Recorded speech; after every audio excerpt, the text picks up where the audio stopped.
Welcome. Yeah, great to see you all appear in big numbers here to the global launch of the key findings of the TPI's PPPs for People and Planet report. My name is Max von Abendroth. I'm the chair of the Philanthropy in PPPs chapter at the World Association of PPP Units and Professionals, WAP, as well as working with the partnering initiative TPI on this project. TPI is an Oxford-based NGO specialized in multi-stakeholder partnerships. A very warm welcome to all of you on behalf of the TPI team, including Tom Harrison, Lina Kukulskite, Lev Bechesh, Charlotte Mosley, and of course, the very much missed Anna Hirsch-Holland, who is watching this project from distance with her newborn. And thank you, Anna, for being here today with us. I also would like to thank or welcome, of course, on behalf of Darian Stibbe, who is the CEO of TPI, and you will see and hear more from him in a moment. Some housekeeping rules before we jump into this meeting. First of all, it would be great if you could update at the very bottom of your window your identification, so it shows your name and your organization. Then also throughout the meeting, I'd like to invite you to stay muted. And if you want to come in, and that's probably more for the interactive part, please raise your hand in Zoom electronically, and then we will give you the floor when it fits. I encourage you to share your questions, your feedback, and additional resources in the chat. So we'd like to actively use that throughout the session today. And then also, I'd like to just inform you that we will record this meeting to make it available to those who could not be with us today.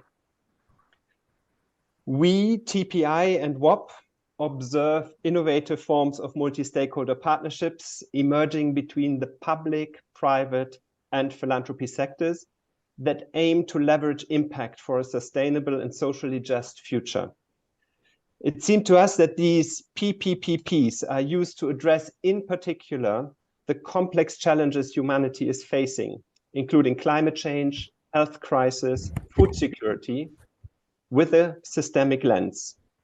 And together with a global support network of regional philanthropy networks, funders, multilateral organizations such as the OECD and UNICEF, and global networks such as the World Economic Forum's Gaia Initiative, WAP, and TPI started this project to understand better how these different partners do come together, how they can best leverage each other's impact, and in particular, how philanthropy can best come into these partnerships, given its very specific nature of funding, its independence, its flexibility, and its legitimacy.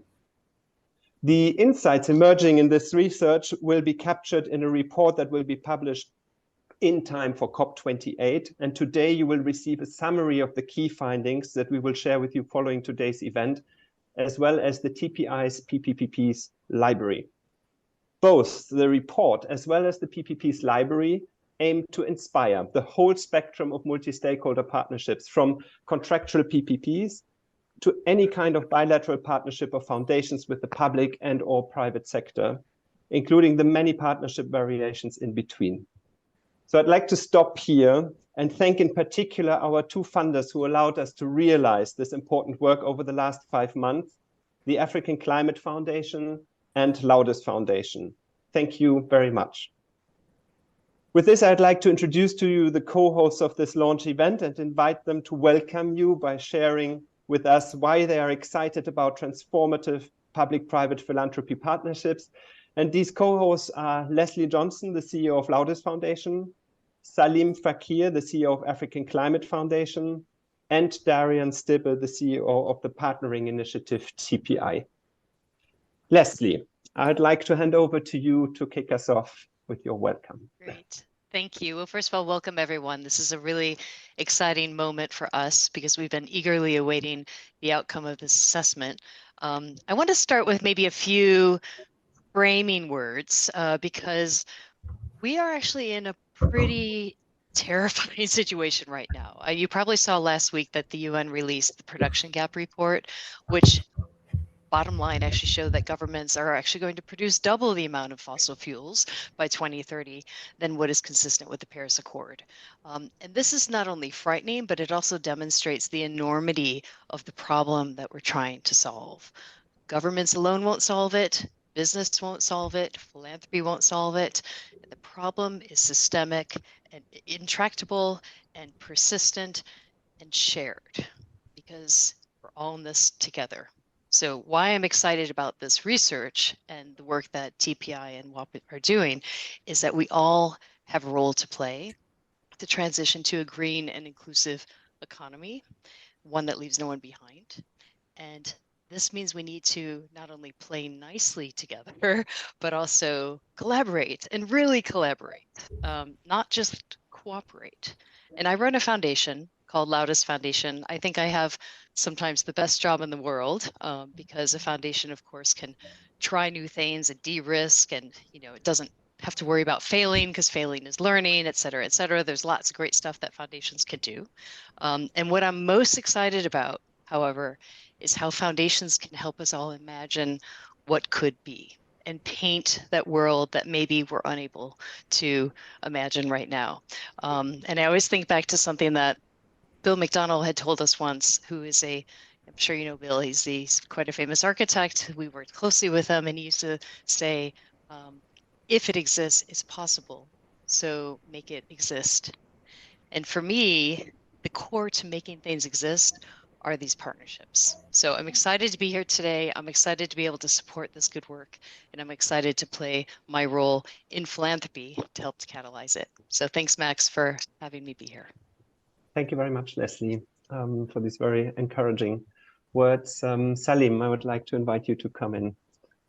Thank you, Max, and just to congratulate the TPI team for being able to pull this together. I know it was extensive and with a lot of depth, and also for encouraging us to participate with the Loudest Foundation, which has really worked out, and also to thank the WAP for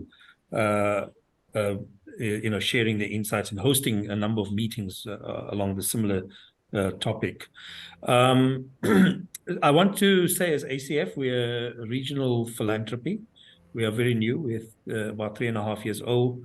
And we have actually done a lot of pioneering work in a number of jurisdictions, a number of areas around using philanthropy to leverage public-private partnerships. And I'll say a little bit about that.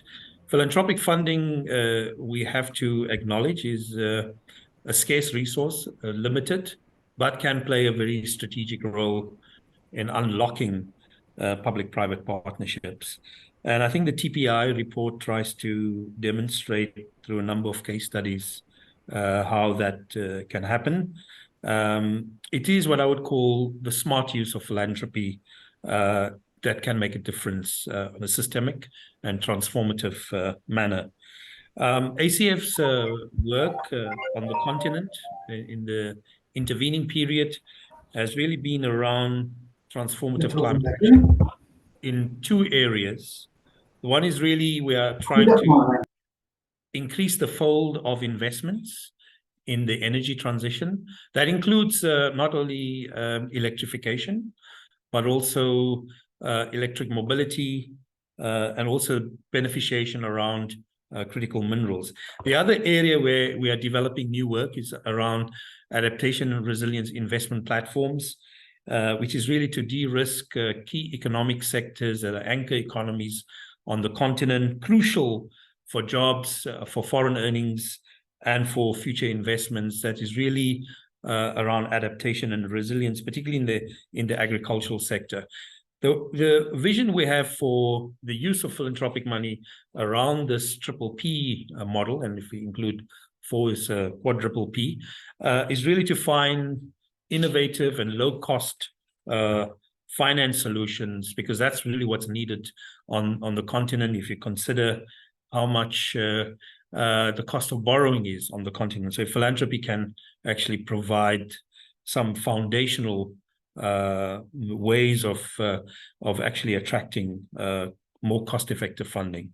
That will be great. We have done this around the JETPs in South Africa. We're working with the Namibian government around green hydrogen, and we're looking at a number of countries around adaptation resilient investments. I just want to highlight 4 or 5 areas where I think the philanthropy, has played a crucial role, and it's evolving. Let's not make the assumption that we have come up with the foolproof solution, but it's an evolving area, and which we're learning. And our philosophy is not only to just limit ourselves to climate activism and policy, but actually to learn by doing. And that's why this notion of PPPs is very crucial. Number of areas are around technical assistance to create an enabling conditions for these large-scale initiatives to happen, to attract the right amount of funding, crowding in other funding other than just public finance, but also private finance.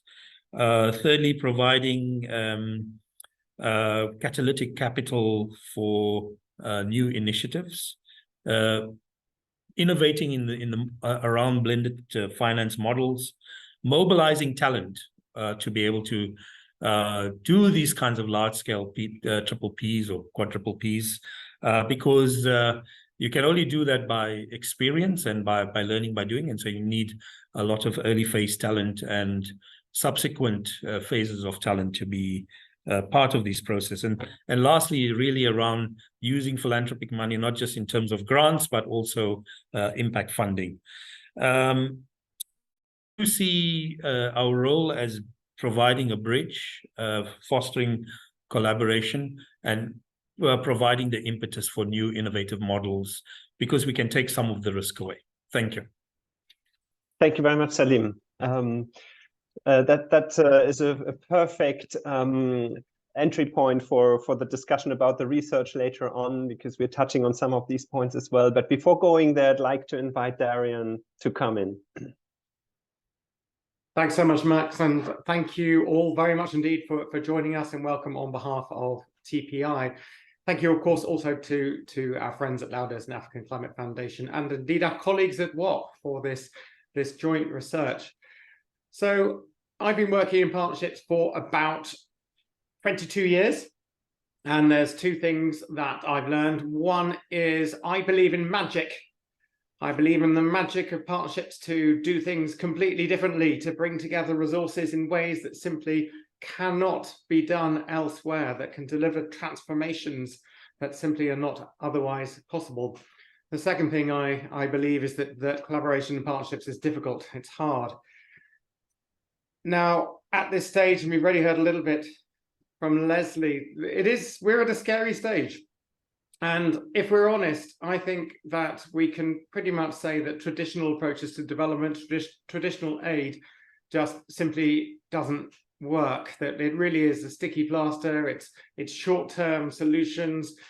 And there are sort of 3 key things that I think are the absolute drivers for these PPPs. And the first one is around that. We need to be dealing with the underlying causes, the underlying issues, meaning we need to fast-track societal development to a point where countries, societies are able to deliver the quality of life for their people at the same time as not overusing resources.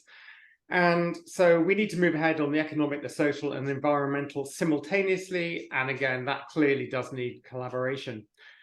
The second thing is just the role of business in a society, and the fact that the Sustainable Development Commission for Business realized that there's $12 trillion worth of investment that's feasible in sort of health, in transport, in energy, and in homes.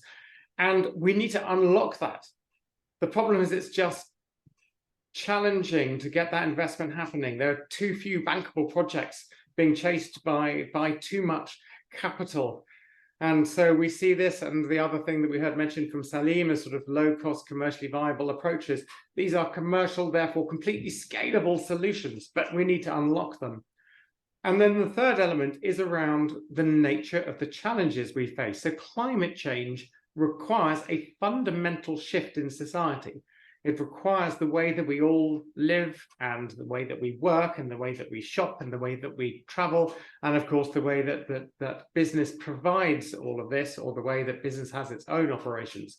So we're talking about the transformation that is absolutely essential. And only by engaging with business, with public, are we able to potentially tackle some of these issues. Now, we can imagine that future scenario, and it's really important to understand what that looks like. Like, we can have a carbon-free future. We can envision it. We even with the technologies today, we can pretty much get there. The problem is that there's such a huge energy barrier. There's such a challenge in terms of the enabling conditions we heard about earlier, the risks, whether those are policy risks, financial risks, human risks. The incentives for change are not there. Most importantly, there's an inertia that the way that we do things now are the way, that's just how it is. And there's a lack of imagination and too many things preventing it. And this is where philanthropy can really come in. Philanthropy can basically help with that huge push, that injection of energy to get from the current state we're in, to bring together the public and private actors to then really push everything, push the system transformation to a point of the new sustainable economy, sustainable society. So that's why I believe in magic, because it is the only way to deliver the transformation that we require. Thank you. Thank you very much, Darian. 3 very strong statements ranging from new forms and new ambitions for collaboration to innovative and low-cost finance solution to the big magic. And we will see if some of this magic can unfold here in this virtual space. But before going there, I'd like to give all of us the opportunity to get to know each other a little bit better. That's why we prepared a very brief poll, which will pop up on your screen in a moment. And we'll just ask you 3 very simple questions. One is, where do you come from? So where are you based right now? Which sector are you working for? And are you currently working in PPPPs? And then we will just get a bit of a sense who's in the room. And please take these 3 questions in one go. So if you scroll down, and then we will have a look who is with us today.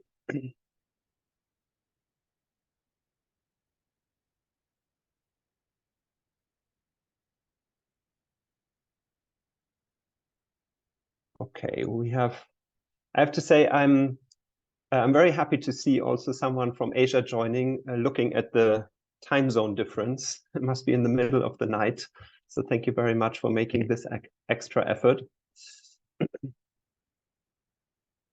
And yeah, wonderful. So I don't know if everybody can see the results yet. We're still waiting for the results coming in. Yeah, okay. Okay, great. So we have a majority of people from Europe joining here, but then also some good representation from North America, Africa, South America, and yeah, and 1 person, maybe or 2 from Asia. Then when we look at the sectors that are represented through the audience here, we have a majority here coming from philanthropy, but then also good balance between public sector and private sector, and also civil society. And the others, that's the challenge to find out who the others are throughout the next 60 minutes. But welcome. And then we have the question of who is currently working in a PPPP, and a surprising 78% of the participants here are already working in PPPPs. So that's excellent news. And yeah, looking very much forward to move on with you now and dive a bit deeper into the research. So thank you very much, Linda, for sharing this poll. I would like, without any further ado, to hand over to the research team to share with us the key findings of the work of the last 5 months. Please feel free, and this is now for you as the audience, to use the chat to share your questions, your feedback, and your additional thoughts, so we can reflect on them in the context of our discussions later on.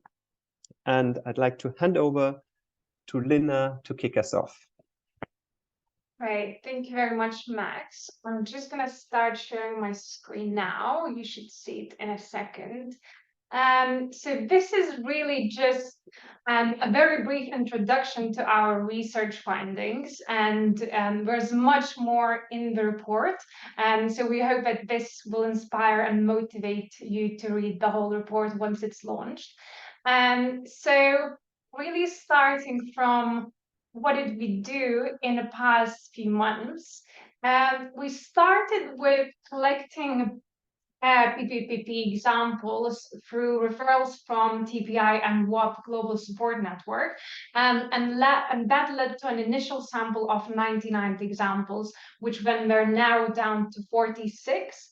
And that is based on our definition of PPPPs and the criteria that we applied.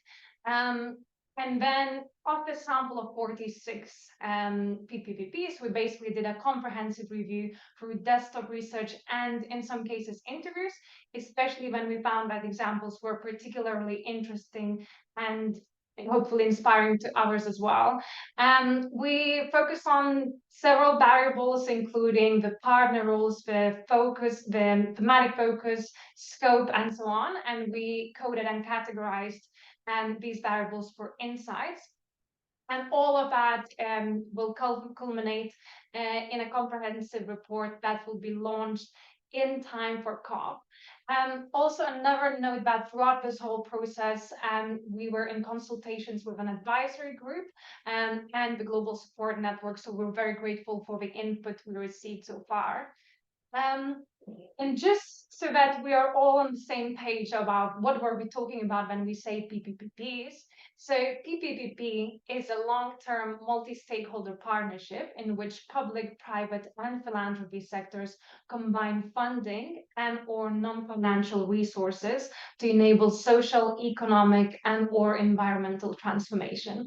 And it's quite a big definition, but maybe just a few things to point out in terms of what we mean by each P. Public for us are governments, multilateral public institutions, or related public entities and agencies. By private, we mean for-profit businesses or social enterprises that use commercial approaches to achieve their goals.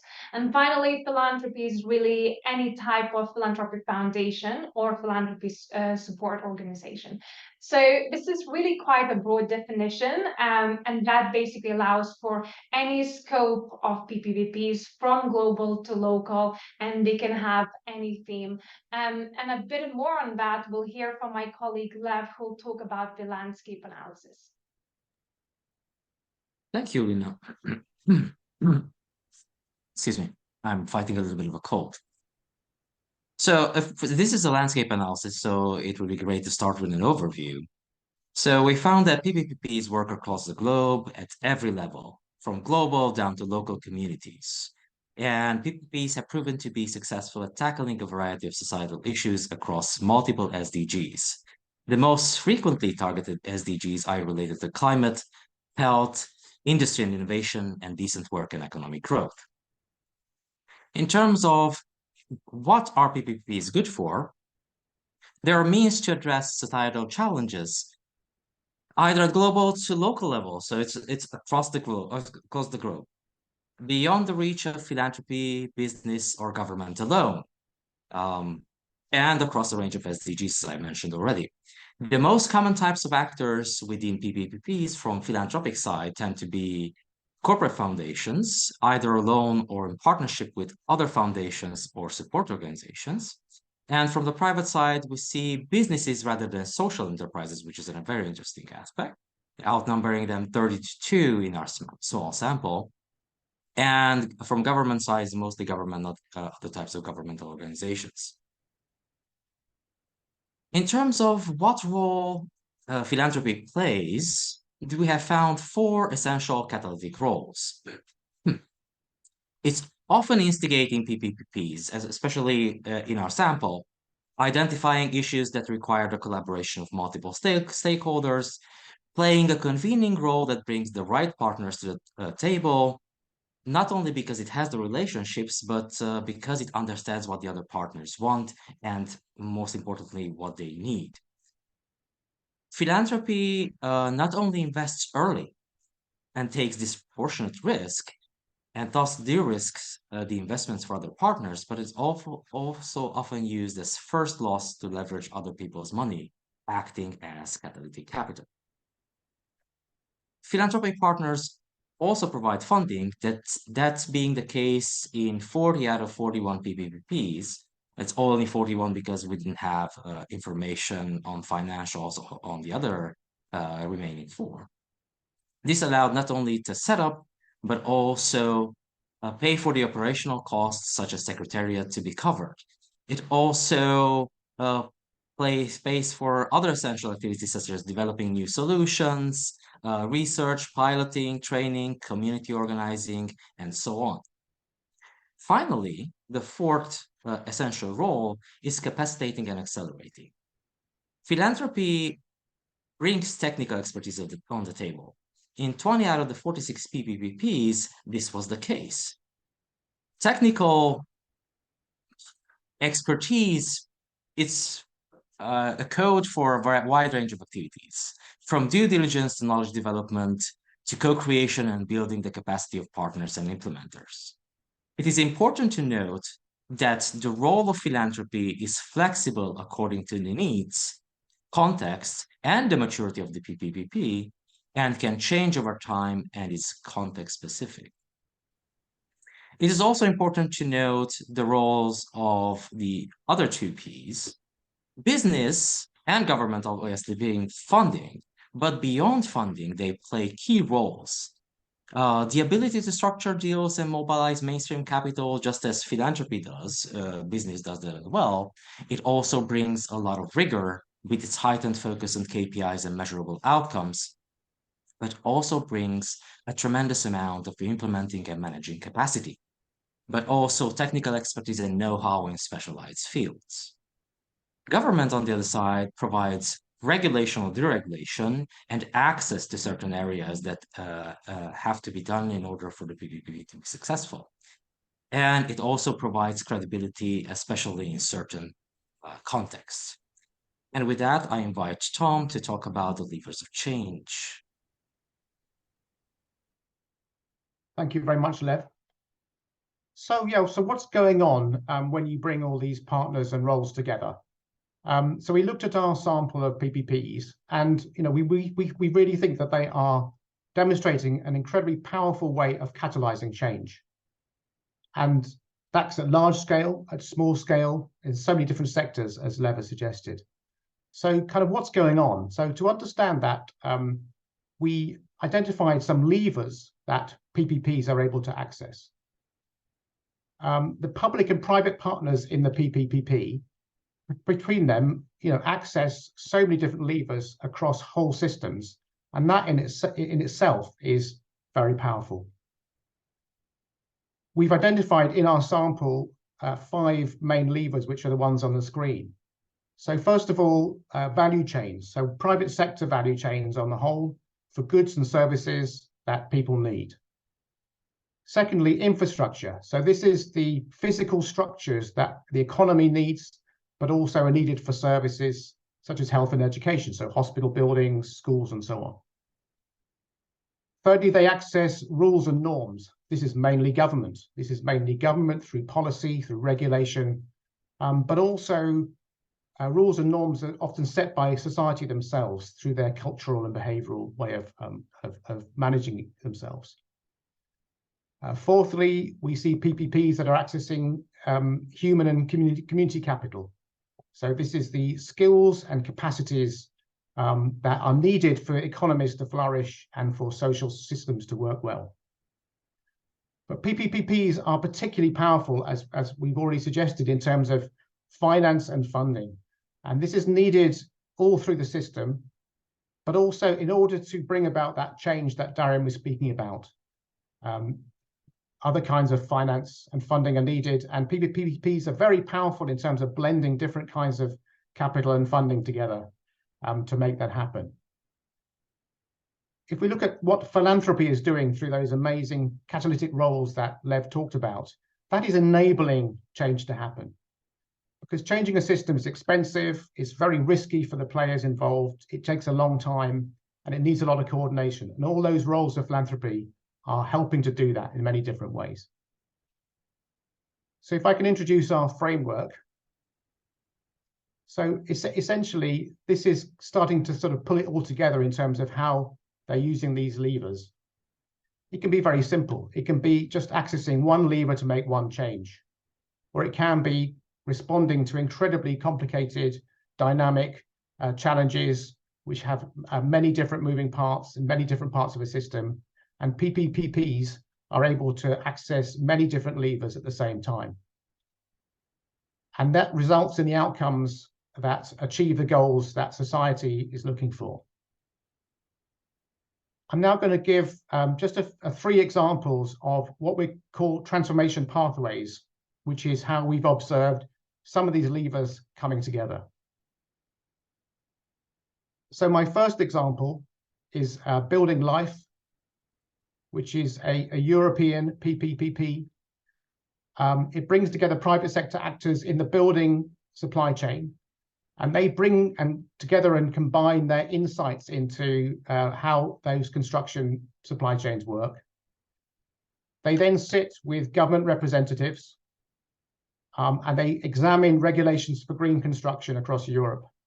And working with governments, they managed to then come up with an integrated approach to policy formation, which actually incentivizes exactly what everyone's looking for in terms of greener construction. My next example is the Quality Education India Development Impact Bond, which combines funding and investment together with different changes in the value delivery system. So essentially, it combines for-profit investors who put money at risk with then outcome funders who are government or philanthropy, who are happy to reward that risk if the development outcomes are met.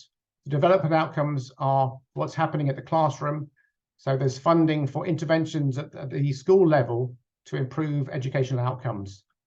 And in fact, this has proved to be a very successful model, which is now being taken to scale in India in a number of different related sectors. My third example is broadband access in a small parish in USA.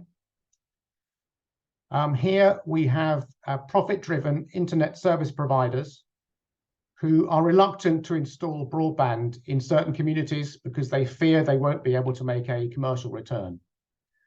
The PPPP brings together an incentives for them to install that broadband infrastructure, and also to develop a commercial business model so they can then supply internet on an ongoing sustainable business within the value chain. And thereby users are able to get access to the services they need from government and also economic and livelihood opportunities. So that's just a snapshot of some of our examples. There are more and in more depth, which we hope sort of brings this all to life in the report. In the report, we also share some recommendations for a roadmap to take this further forward. So we are using some of our existing materials and other research, combining with what we've heard from our interviewees. And we've identified the roadmap to operate at a number of different levels. So first of all, action is needed at individual level to build the partnering skills of individuals. Secondly, partners in PPPPs need to be ready to partner, particularly foundations who may not be so used to working in multi-stakeholder partnerships. Thirdly, the partnerships themselves, the PPPPs, need to be set up in line with good practice standards.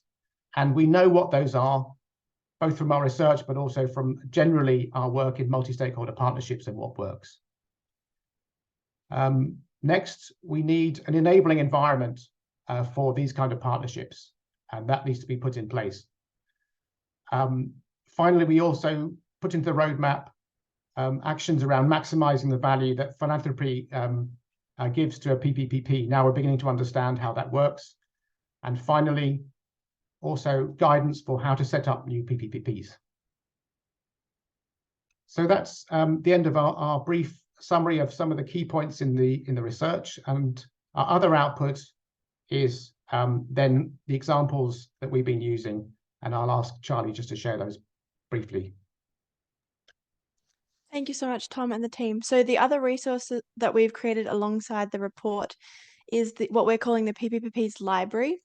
It's a living document. We're hoping that it's going to develop and grow as we go, with contributions from the Global Support Network and potentially the wider community.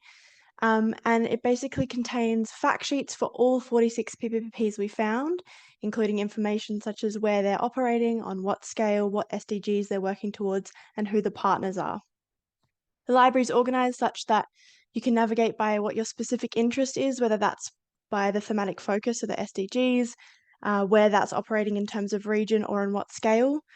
So for an example, if you wanted to find all the SDGs that relate to Goal 8, all the PPPs that relate to SDG 8, you would find a slide like this, which would take you to all these examples, and from there you can navigate to specific PPPs, and you could also sort this by other things, such as if you wanted to see all the PPPs in Africa or all of the PPPs working at a local level anywhere in the world.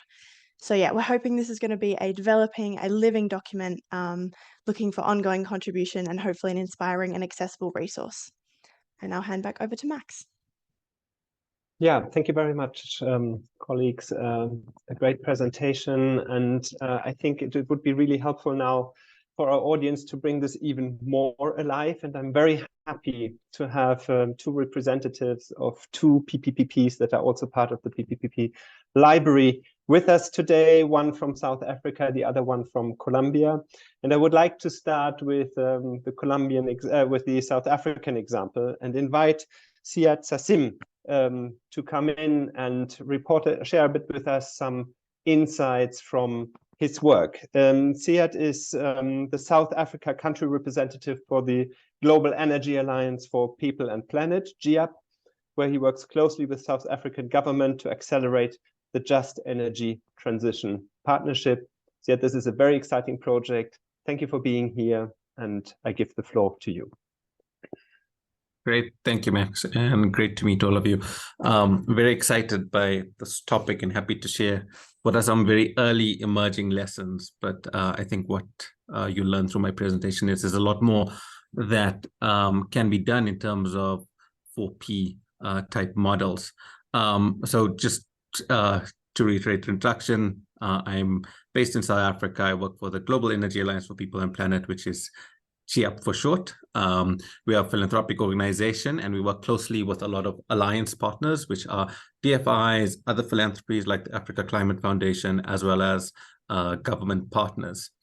And a lot of my focus initially has been on the just energy transition, which is actually a very interesting topic for this type of model, because when you think about JET for short, the really big countries that need to deliver against these just energy transitions, it needs to be led by government, but the financing needs are in excess of $100 billion, I think, in each country, which even supersedes what the private sector has available.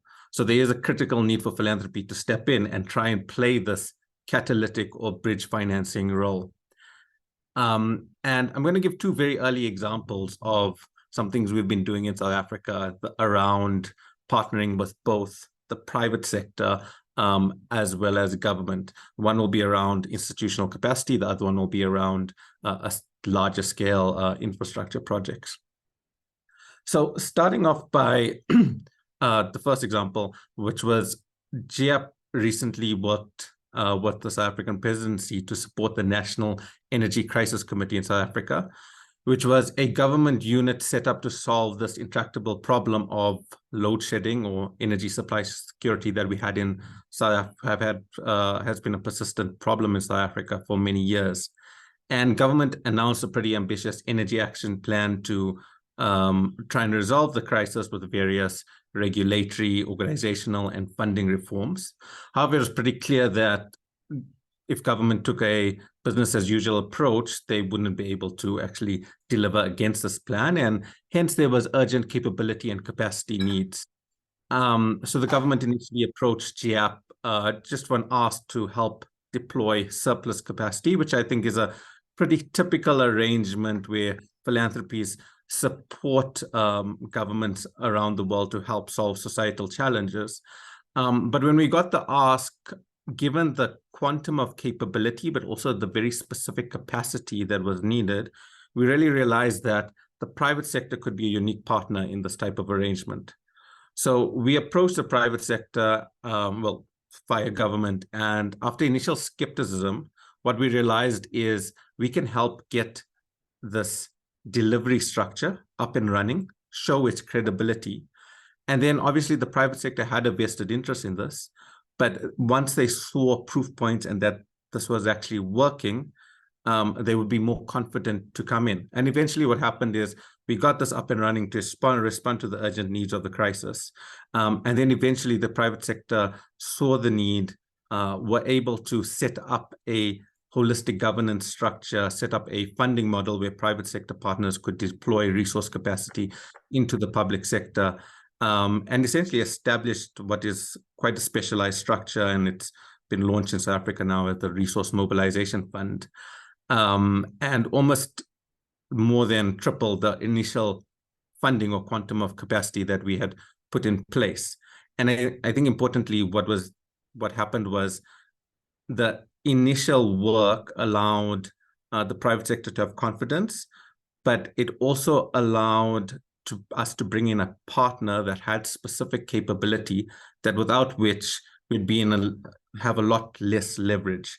So I think that was very helpful. And ultimately what happened with us where we are today is you have this model that's running, that's a partnership between philanthropy and the private sector to deploy capacity and capability into the government.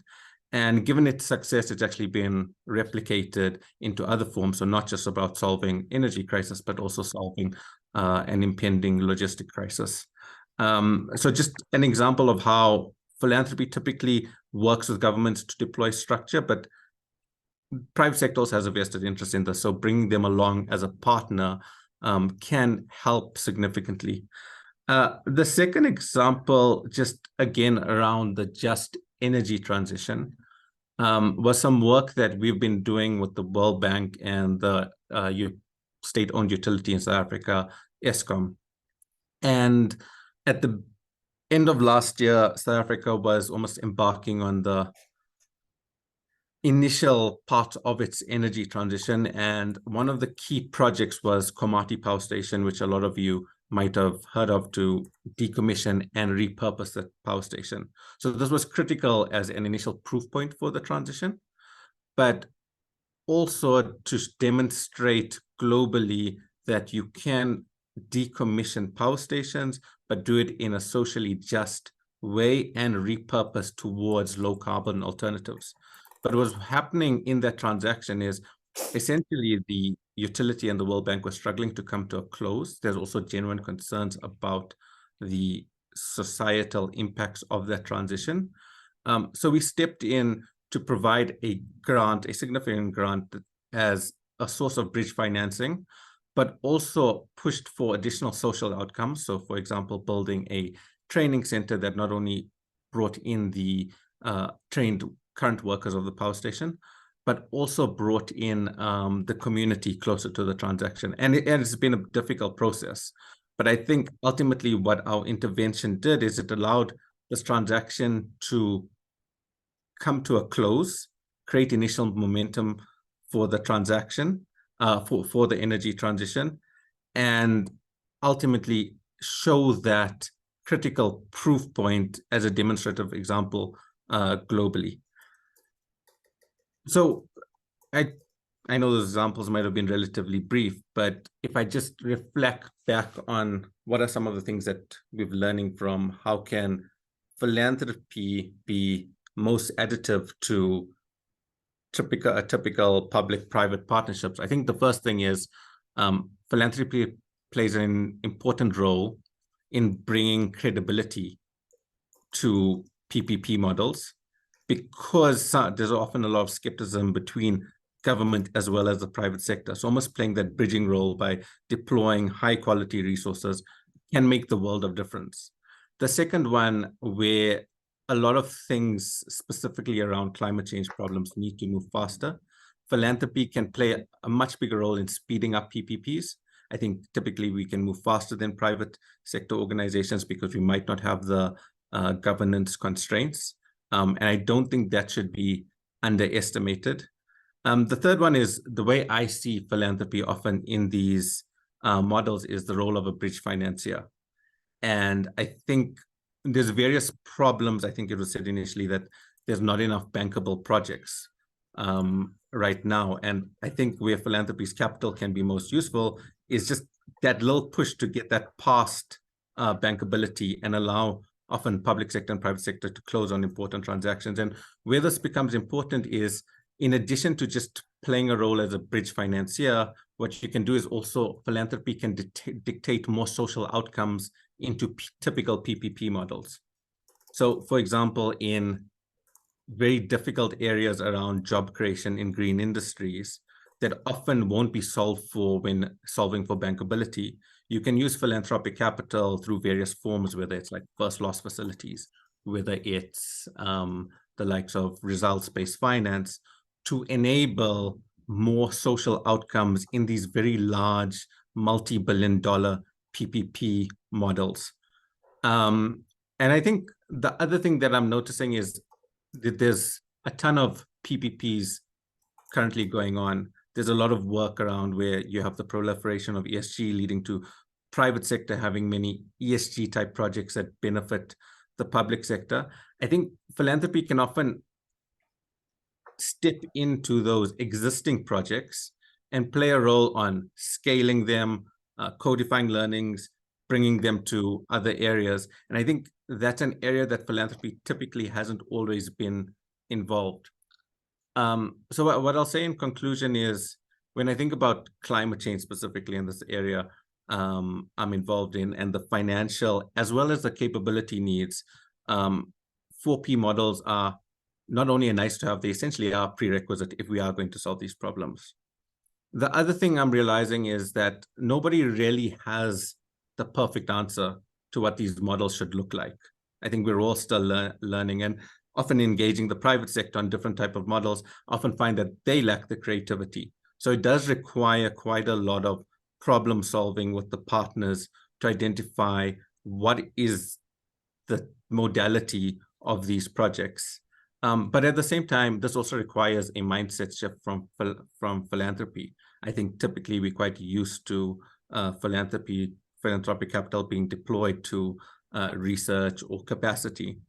But there is a need where if you really want to move large-scale transactions that are needed to either adapt or mitigate from the impacts of climate change, you need to use philanthropic capital quite creatively in order to make sure that we are pushing forward some of these intractable problems.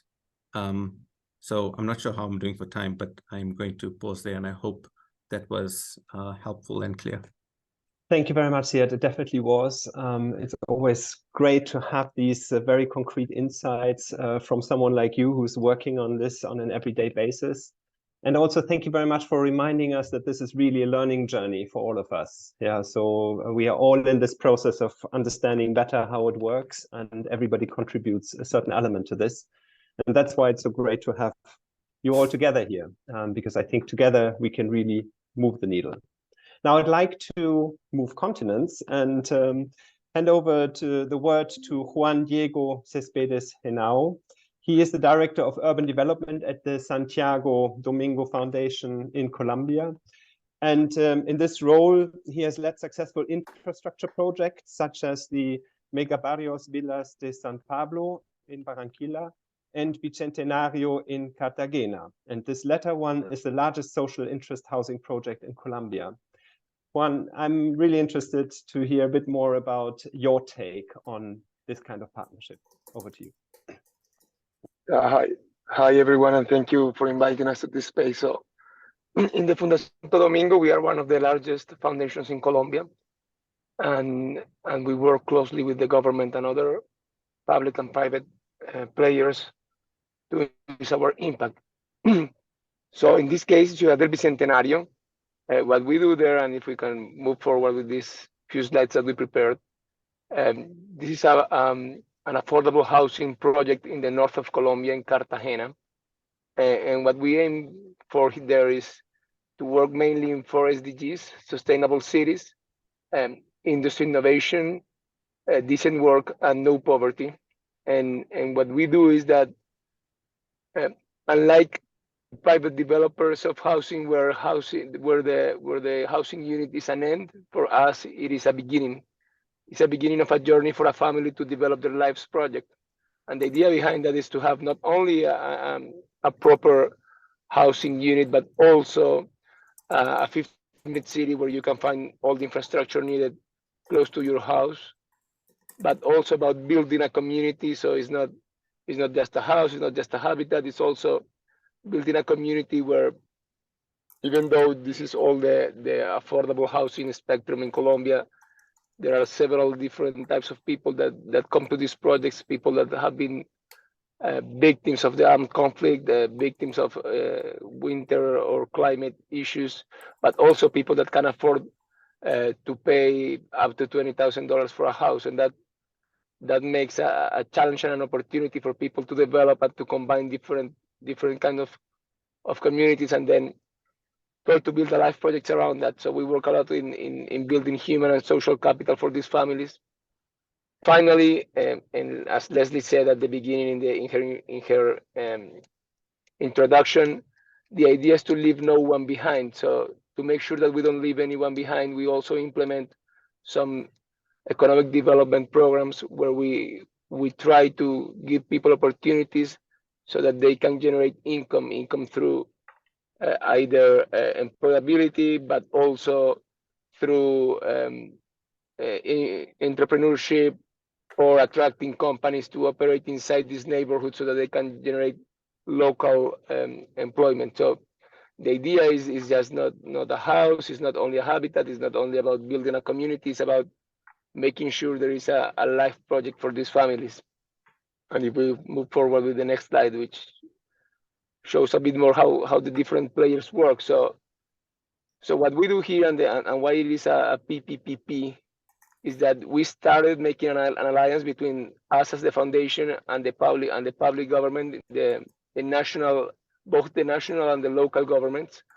And the idea was that the government would give some subsidies to families, and we would invest with them through buying the land, managing the mega project, and also doing all the infrastructure, building the houses, and even giving credit to the final beneficiaries.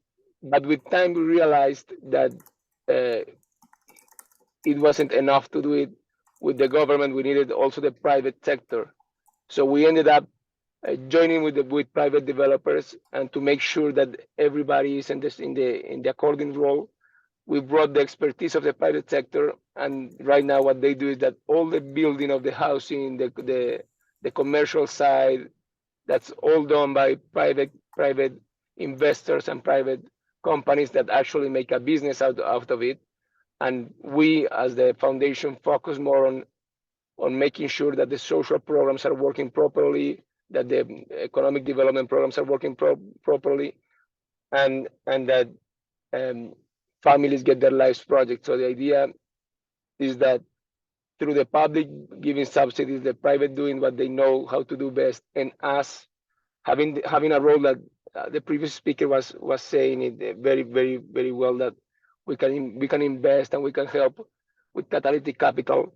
But also we in the foundation have something that is very interesting, and I believe philanthropy in general has it, is that we can have patience, and we can take risks that others wouldn't take. So in this example, we are willing to stay here for 20 years.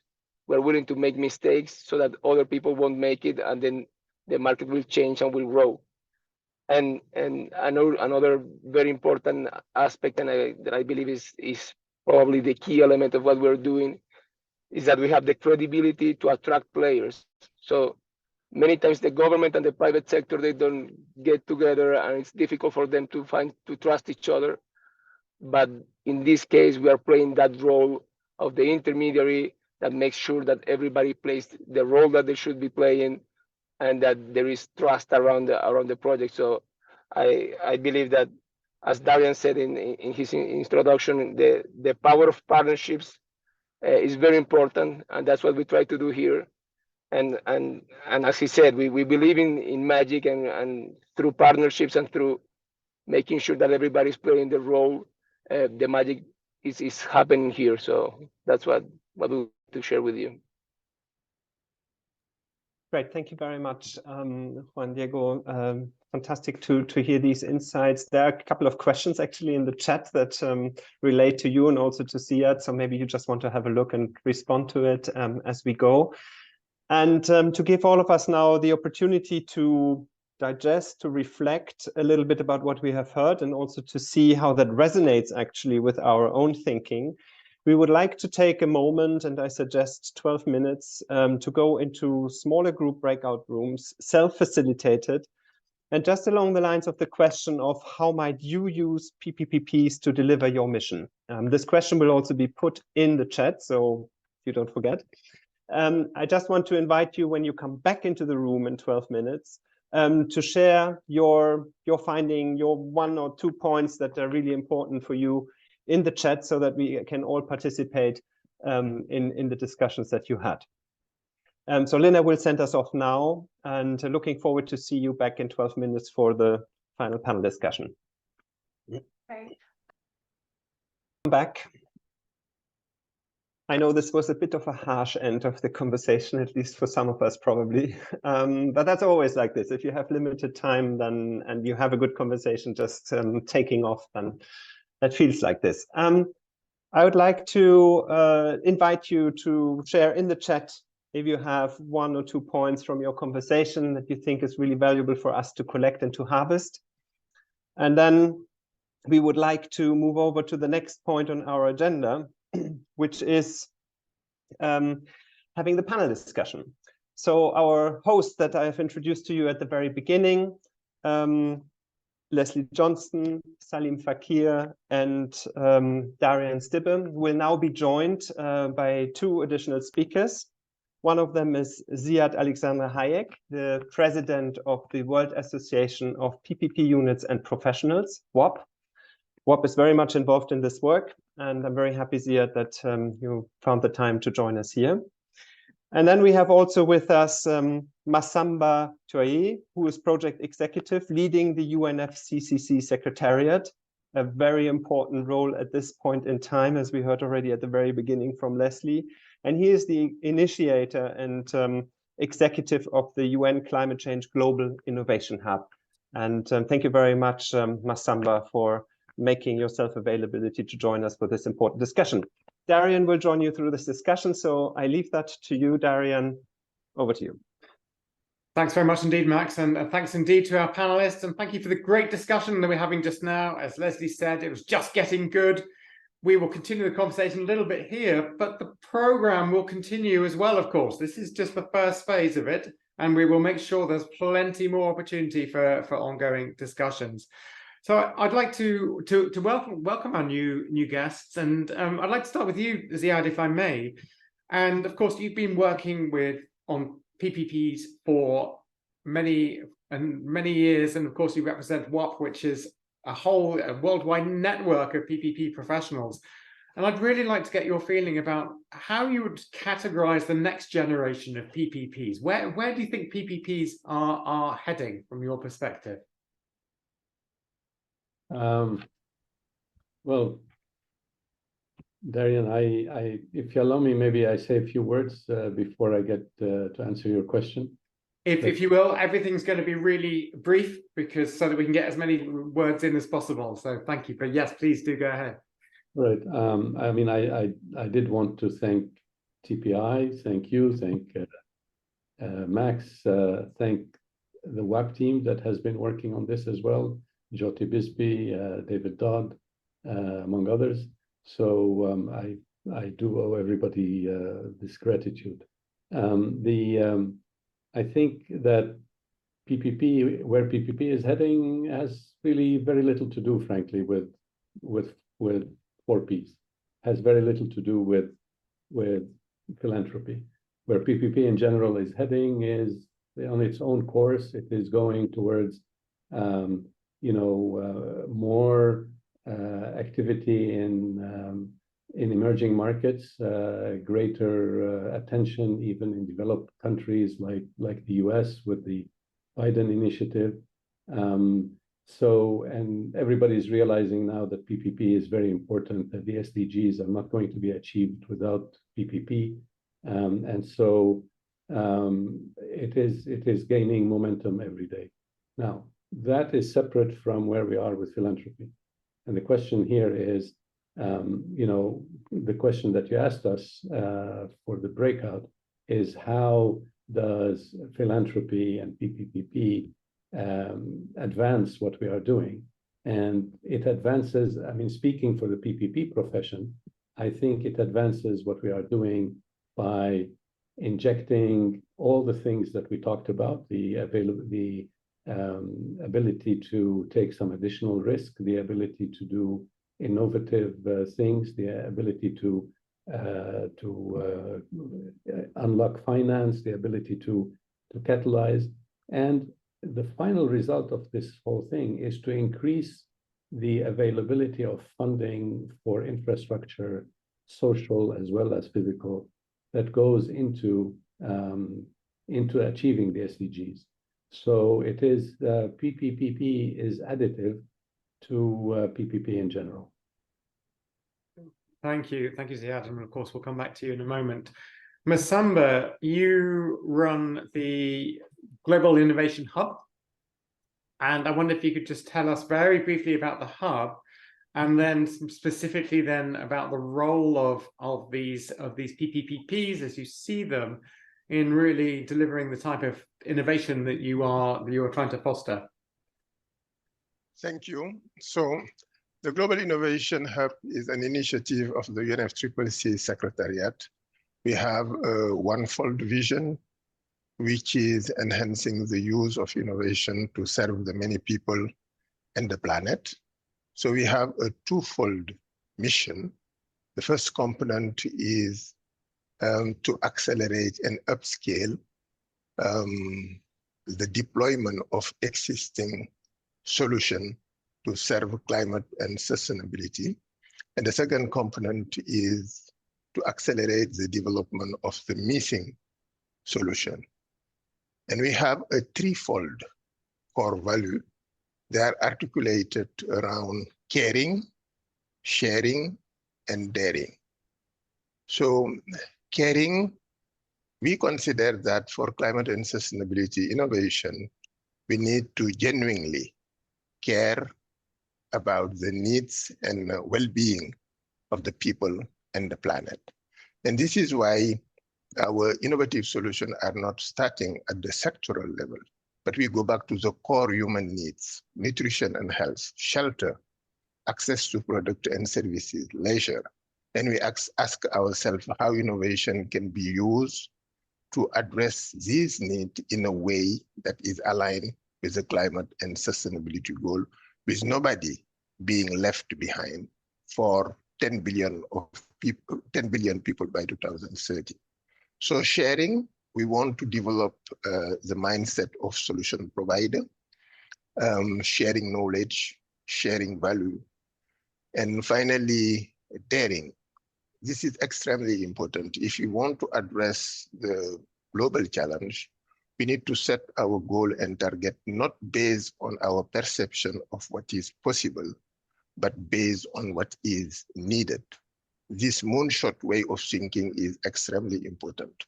And I think you can guess why, for us, philanthropy is important in the partnership, because they are bringing these three elements. Philanthropies are caring, they are sharing, and they are also daring. And finally, there is one aspect that is really important. It was mentioned by Leslie. There is a lot of focus on the problem.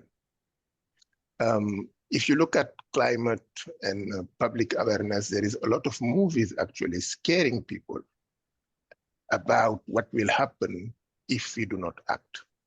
But what is lacking is movies painting the future that we would like to build, the positive aspect. What is lacking is playing on the positive emotion of hope. And this is why the Global Innovation Hub is considering very seriously to launch an initiative for the production of such a type of movie, a movie that will paint the future that we would like to build for our grandchildren. Back to you. Thanks, Masamba. Yeah, I think you're completely right on all the things you said. But that last bit, we do need to show not just hope, but there are solutions. And the thing is about climate change, there really are solutions. It's not something that is just entirely insoluble. And of course, leadership is a huge part of it, and the need for leaders to come on board. Leslie, you were mentioned in there, and just on leadership, and particularly government leadership. In the chat, there's a really great discussion going on, which is around the role of governments. And the challenge, of course, is that so much about leadership with governments, where you have sort of individuals driving forward one of these PPPs, and then of course they get voted out at the next election, and then then of course the next lot come in, and it's the not invented here syndrome can potentially result in a loss of political focus on them. And then we had a comment from Giotti about having the formal agreements in order to ensure that things can go ahead. And then somebody else said, well, actually, it's not about formal agreements. It's about building up the trust and the understanding that this is everybody's business. We need to work together, etc. There's a lot going on here. Give us some thoughts. How do we navigate this complexity? Oh, goodness. Well, I think just the complexity of the chat is symbolic of the complexity of the system that we're trying to change, because ultimately, there's so many different actors. And in our breakout groups, we actually talked about how actors change over time. So as you're even scaling these PPPPs, actors come and go, and how do you make sure you get continuity even when folks move on? I guess from our perspective at Loudis, we very early on identified who we think are kind of key folks that can move the needle: business leaders, investors, public officials, yes, elected officials that do get out of office, media, to the point just now about we need positive stories. The media is such a powerful actor, and I get really excited by how all these interact and actually can hopefully be more than the sum of their parts. And that's, I guess, where philanthropy can play a role, because we can try to, almost sounds like a chessboard, but try to identify who can play what role and push those levers. With media, you can actually start to get agenda items and information and evidence and stories to the right channels to push out, to try to get into the minds of folks and start to change mindsets. For government, you can do what Mariana Mazzucato is doing a lot of, which is actually rethinking the role of public government officials, from being de-riskers to being innovators and co-owners of what they create with the private sector. With business, you can rethink the concept of fiduciary duty. It's not just to make profit, but it's to, basically protect the planet and the people so that everyone can thrive. That wasn't how business was conceived in the past. So all these different things, to me, could be summarized in one word, which is change. We're trying to change the roles. We're changing the expectations we have of each of these actors, and each of them is stepping up to go beyond perhaps his or her own comfort zone. And behind that, I like to think, is a little foundation or two that are trying to nudge that change. So I like the complexity, because that complexity that is going to help us, orchestrate all these folks together and hopefully be more than the sum of our parts. Thank you, Leslie. I'm gonna Salim. Does that resonate with you? That absolutely critical role of the sort of the bringing people together, the coordination, the spotting opportunities, the trying to push the mindset change. I think since I was new in philanthropy about 3.5 years ago, I didn't realize that that we could play such a very, I would say, catalytic role. And I think the challenge that the South African government had was that it was facing an energy security crisis. It needed to decarbonize the coal sector, and it was short of the right kind of finance because the state coffers were reaching a point of where the government had to raise funding at much more expensive cost than it was available. And the combination of all of that allowed for us to be able to move very rapidly to allow for political coordination across different state entities and players, and even stakeholders outside of the state, to bring together what you see today as the JETP idea. And I think with this very small amount of funding, we were able to leverage the use of philanthropy more as a way to create a coordinating platform to make people work together to solve a common problem. I think we are now in the phase on the JETP where the real discussions around different models of PPPs to deliver different aspects of the JETP is now in more detailed discussions. As Ziad Hayak has noted, South Africa has a rich experience of public-private partnerships. We have an extensive renewables program, but we are in a discovery in this period of actually the role of philanthropy. That is where I think a lot of innovation is happening, and we can learn enormously from that. And certainly the points that the other Ziad made around the role of GAP in partnership with ACF has been instrumental in driving some of this innovation, not only in South Africa, but other parts of the continent as well. Thanks. Thank you so much. And I think what this is really demonstrating, there is a bit of a misapprehension about philanthropy, and it's even with the development banks who recently said, what we need to do is we need to leverage funding from philanthropy. And to me, this completely misunderstands the role of philanthropy. So, the banks have assets of approximately $12 trillion, and philanthropy spend is something like 300 billion a year. There's no comparison there.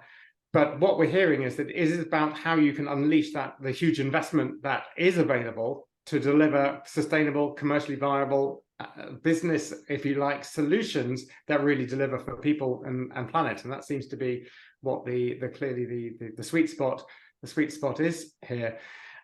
We are unfortunately coming towards the end, so I'm going to ask actually each of our panelists just to spend 45 seconds just saying, what would you like to see happen in order to drive these sorts of collaborations forward? Our research is showing that they're out there, they're happening, but the potential is huge. So that we need far more, and potentially far more and more effective collaborations to really, because the potential funding, the investments, etc., are huge. How do we do it? How do we increase the number and quality of these collaborations? So yeah. Look, I think that the 300 billion that the philanthropy is spending is tremendously important. Forget the MDBs. We concentrate on what philanthropy can do, and it can do wonders in PPP. I'm sure of that, because of all the factors that we have talked about today. But I also want to say that PPP is very important for philanthropy. It's not just that philanthropy is important to PPP. It's a two-way street. So I was involved for many years with programs that, through donations, enhance NGOs' capacity to become self-reliant and generate their own income. And I think this is where philanthropy and PPP come together. So instead of a philanthropic organization helping, contributing, etc., and then having to continue to do that all the time, when that approach is framed under a PPP context with proper analysis of value for money, proper analysis of value for people and for future generations, which are the intrinsic elements of best practices in PPP, then that contribution that the philanthropy makes can live for many years. And that is the multiplier effect of PPP to philanthropy. So I think this is an important point that I don't usually hear mentioned, but being in PPP, I know that for a fact, and having had that experience, as I said. And the other thing is, I'm so sorry, Ziad. I'm going to have to cut you off just because we kind of need to finish on time, and we just need our other colleagues just to give us sort of one final moment. But as I said, there will be more conversation. This is just a start. Salim, can I ask you just your one thing you would push forward? Yeah, I'll just say 2 points, and I'll try to be less than 40 seconds. I think on the continent, we need the scaling of public goods and services, and that's really crucial. And so that the scale up of that is enormous. The second thing is that climate philanthropy is still a small share of global climate philanthropy if you compare to what is spent elsewhere. So we need to, as a foundation, we are working very hard to increase the multiple of funding that's needed in the philanthropy space alone in order to make provisions for increased triple P collaborations and the participation of philanthropy in that space. So thanks. No, thank you so much. Very good point. Masamba.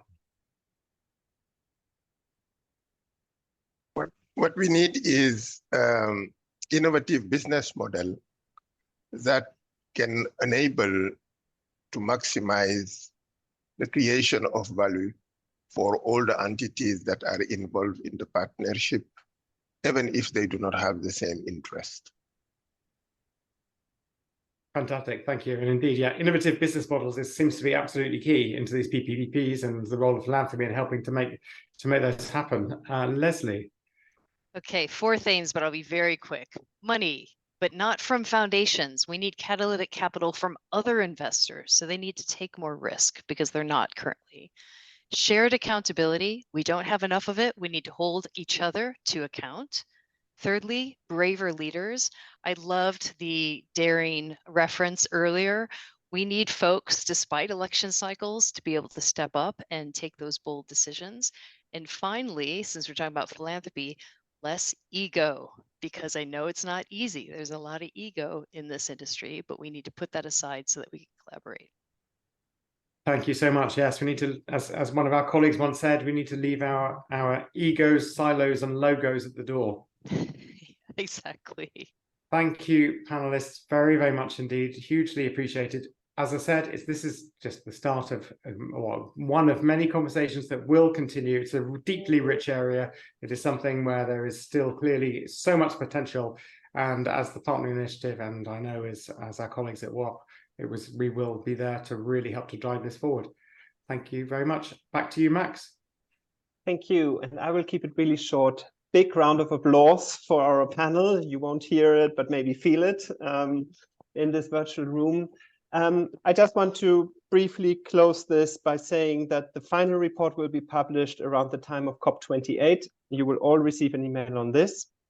We will make available the PPPs library in an email following the session, but maybe Charlie can also share the link already now in the chat, so we have that right away. I think that would be great. And you will also receive a PowerPoint presentation with the summary of today's presentation. Furthermore, we would like to invite you to stay engaged and connected. And I just re-entered here in the chat the link to the Google Doc where you can just fill in, and then we will have your email on our mailing list and make sure that that we can connect also in the way that you would like to contribute to this. And just as a last word, we are at the very beginning. Phase 1 is now finalized. Phase 2 is starting. We will do a needs assessment on how to overcome the barriers for collaboration in these kind of partnerships.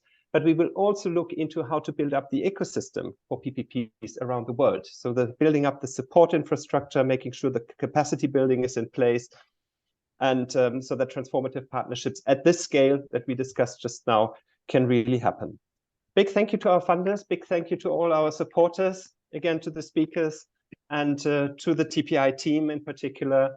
Thanks a lot, and I hope to see you very, very soon again in this context. Thank you. Bye-bye. All the best. Thanks, everyone. Thanks all. Thank you.